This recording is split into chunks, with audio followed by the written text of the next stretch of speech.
नमस्कार दोस्तों आज हम बात करने वाले हैं सर्दी जुकाम और खांसी होने पर चावल खाना चाहिए या नहीं। दोस्तों आइए जानते हैं इस बारे में। दोस्तों हम लोग अक्सर ही चावल खाते हैं, लेकिन सर्दी जुकाम और खांसी होने पर चावल खाना चाहिए या नहीं, इस बारे में जानें।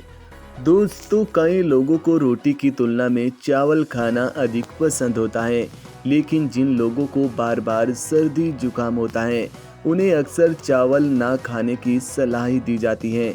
तो क्या सच में सर्दी जुकाम और खांसी होने पर चावल नहीं खाना चाहिए? चलिए जानते हैं। दोस्तों दरअसल सर्दी मौसम में सर्दी जुकाम खांसी और वायरल जैसी समस्याओं का जोखिम काफ़ी ज़्यादा बढ़ जाता है। इसलिए सर्दियों में खान पान पर खास तौर पर ध्यान दिया जाता है। इसके बावजूद भी कई लोग बार बार जुकाम और खांसी से परेशान होते हैं। ऐसे में उनके मन में सवाल रहता है कि सर्दी खांसी होने पर चावल खाना चाहिए या नहीं। क्या खांसी होने पर चावल खाना नुकसानदायक होता है? दोस्तों आइए जानते हैं सर्दी जुकाम और खांसी होने पर चावल खाना चाहिए या नहीं। दोस्तों जब भी आपको सर्दी जुकाम या खांसी होती है तो आपके बड़े हमेशा आपको चावल खाने से मना करते होंगे। दरअसल जुकाम और खांसी होने पर हमारे शरीर में बलगम जमा हो जाता है। ऐसे में अगर चावल का सेवन कर लिया जाए तो समस्या बढ़ सकती है। इसलिए खांसी और जुकाम होने पर चावल नहीं खाना चाहिए। चावल खाने से शरीर का कफ बढ़ने लगता है, जिससे खांसी की समस्या बढ़ जाती है। चावल की वजह से खांसी और कफ बढ़ता है, जिससे शरीर कमज़ोर पड़ जाता है। यही वजह है कि जुकाम और खांसी में एक्सपर्ट भी चावल खाने की सलाह नहीं देते हैं। सर्दी खांसी में चावल खाने के नुकसान क्या हैं? दोस्तों सर्दी जुकाम और खांसी होने पर अगर चावल का सेवन किया जाए तो इससे आपकी समस्या बढ़ सकती है। अगर खांसी होने पर चावल खाया जाता है तो इससे आपके शरीर को नुकसान पहुंच सकता है। चावल में बलगम बनाने वाले गुण होते हैं।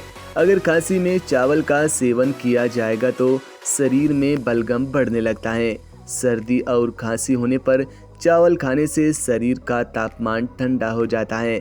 चावल की तासीर ठंडी होती है, जिससे खांसी की समस्या बढ़ जाती है। सर्दी जुकाम और खांसी होने पर गर्म खाना और पेय पदार्थ खाने की सलाह दी जाती है। ठंडे चावल और बासी चावल आपके शरीर को ठंडा बना सकता है, जबकि खांसी को दूर करने के लिए गर्म चीज़ों का सेवन करना जरूरी होता है। इसलिए ठंडे या बासी चावल का सेवन करने से बचना चाहिए। चावल की तासीर ठंडी होती है, साथ इसमें बलगम बनाने वाले गुण भी मौजूद होते हैं। इतना ही नहीं, चावल ठंडे होते हैं, इसलिए खांसी होने पर अगर इनका सेवन किया जाए तो इससे शरीर की रोग प्रतिरोधक क्षमता या इम्यूनिटी कमज़ोर हो सकती है। यही कारण है कि गले में किसी भी तरह के संक्रमण, सर्दी खांसी और जुकाम होने पर चावल का सेवन नहीं करना चाहिए। इसके अलावा खांसी होने पर आपको दही, केला आदि से भी बचना चाहिए। खांसी की समस्या से छुटकारा पाने के लिए आपको गर्म खाद्य पदार्थों का सेवन करना चाहिए। इसके लिए आप दालचीनी, अदरक, गुड़, लौंग, लहसुन और शहद का सेवन कर सकते हैं। इसके साथ ही हेल्दी खाद्य पदार्थों का सेवन करें और अनहेल्दी भोजन से दूरी बनाकर रखें। सर्दी जुकाम और खांसी से बचाव के लिए हल्दी वाला दूध भी फायदेमंद होता है।